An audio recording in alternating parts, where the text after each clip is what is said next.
Hey guys, this is Skylimit Heights, and in today's video, I'll be talking about good programming languages to learn after Scratch. A while back, I made a series called Scratch Basics, where I taught beginners how to program and create cool projects in Scratch. For those of you who are new to programming, Scratch is definitely a good starting point.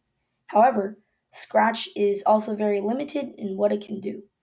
Because it uses blocks of code, it is very hard to create complex scripts and projects.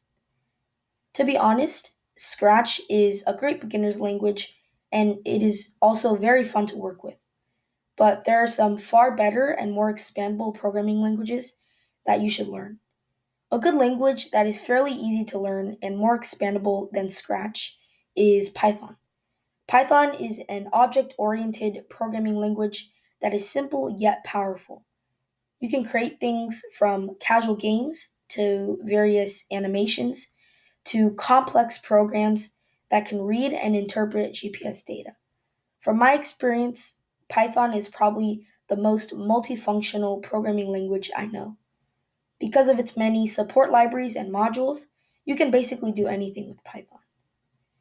If you're into more competitive programming, good languages to learn are Java and C++.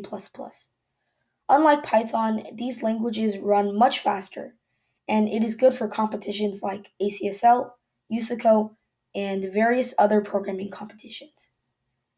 Now, how do you learn these languages? Let's start with Python.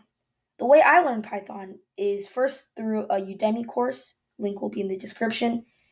And Udemy is an online learning platform that has thousands of courses on different subjects. Once you learn the basics and tinkered with Python yourself, you can enroll in a class or get some Python books to further advance your knowledge. To make animations and games, you have to use Python's Pygame module, which is a bit more complex than Python itself, but it is still easy to learn. Learning Java and C++ is very similar to learning Python. You take a course on any learning platform and then tinker around the language to get used to its syntax. If you're ever stuck on something while programming in any language, you can just search your problem up online and see how others solved it. In the end, it's your choice what you want to learn, whether it is to stay on Scratch or learn one of these three programming languages I mentioned today. Everything is up to you. Alright, that's it for this video. Please like and subscribe, and see you next time.